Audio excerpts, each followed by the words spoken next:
এভাবে না, কিন্তু এই করবেন, এই দেখছেন, তার মানে কি দেখেন এর ওইটা কিন্তু তার এখন একদম ক্লিয়ার হচ্ছে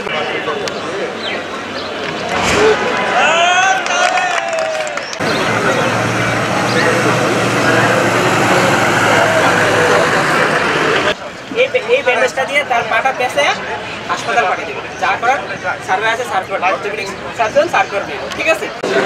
আলোচনা করে দেখছি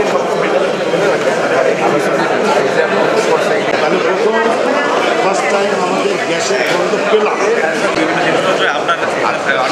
রহমান রাহিম, উপস্থিত মাননীয় বিভাগীয় commissioner, DIG Barisal range, commissioner Barisal metropolitan police, director Sher e Bangla medical college, commander 28 পদাতিক ব্রিগেড, আমার প্রিয় সহকর্মীবৃন্দ, আজকের এই ওয়ার্কশপে অংশগ্রহণকারী সকল সদস্য এবং সদস্যবৃন্দ এবং প্রিন্ট এবং মিডিয়া কর্মীগণ, আসসালামু আলাইকুম এবং শুভ সকাল। আমি বক্তব্যের শুরুতেই বিশেষভাবে ধন্যবাদ জানাতে চাই যারা অত্যন্ত আগ্রহের সাথে স্বতঃস্ফূর্ততার সাথে আমাদের এই আয়োজনে সামিল হয়েছেন। শুরুতে আমার ধারণা ছিল যে আমরা স্বল্প পরিসরে সবাইকে ভূমিকম্প পূর্ববর্তী এবং পরবর্তী সময়ে বিভিন্ন সংস্থার যেই সমন্বিত কার্যক্রম সে সম্পর্কে একটা ওয়ার্কশপ এবং মহড়ার মাধ্যমে সবাইকে একটা জ্ঞান দিব, কিন্তু প্রিপারেশনের শুরু থেকে আজকে পর্যন্ত আমি মাননীয় বিভাগীয় কমিশনার ওনার নির্দেশনার পরিপ্রেক্ষিতে বিভাগীয় কমিশনার কার্যালয়, জেলা প্রশাসকের কার্যালয় থেকে শুরু করে সকল সরকারি সংস্থা এবং বিভিন্ন সামাজিক সংস্থা এবং স্থানীয় জনসাধারণ ইনক্লুডিং আমাদের প্রিয় ছাত্রছাত্রীবৃন্দ সকলের মাঝে যেই স্বতঃস্ফূর্ত দেখেছি, এটা সত্যি আমাদেরকে মুগ্ধ করেছে। আমরা জানি যে বরিশাল বরাবরই বন্যা, জলোচ্ছ্বাস এবং ঘূর্ণিঝড়ের মুখোমুখি হয়।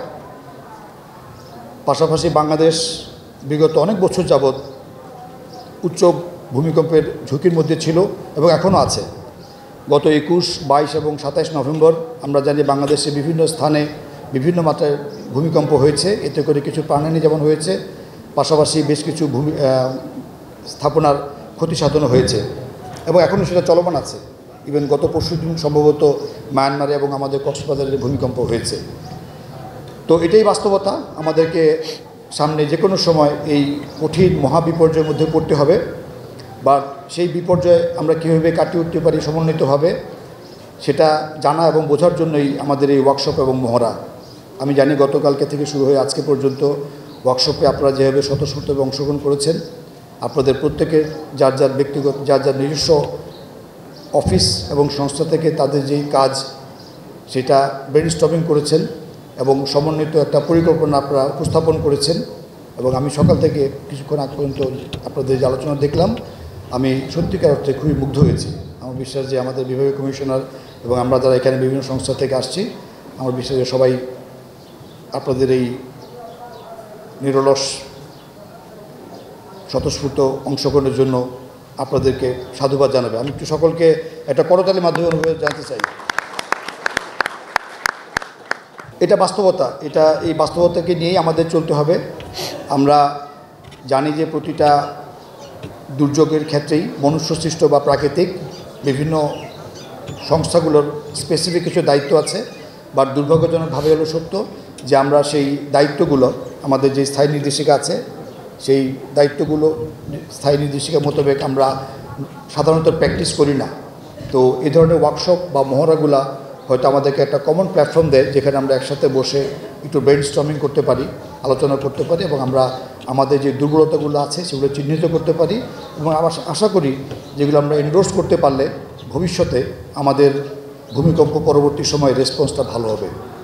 সো আমি সকলকে অনুরোধ করব, এই ওয়ার্কশপের মাধ্যমে আপনারা যেই জ্ঞানটা অর্জন করছেন নিজের সংস্থার জন্য ব্যক্তি পর্যায়ে এবং সামষ্টিক পর্যায়ে, এটাকে নিজেদের মধ্যেই সীমাবদ্ধ রাখবেন না, বরং এটাকে আপনাদের পরিবারের কাছে ডিসেমিনেট করেন, তাদের কাছে এটা পাস করে দেন একইভাবে আপনাদের সহকর্মী যারা আছে বিভিন্ন অফিসে সেখানেও পাস করেন, যাতে করে আমরা যে কোনো পরিস্থিতি মোকাবেলা আমরা যেন সমন্বিতভাবে কাজ করতে পারি।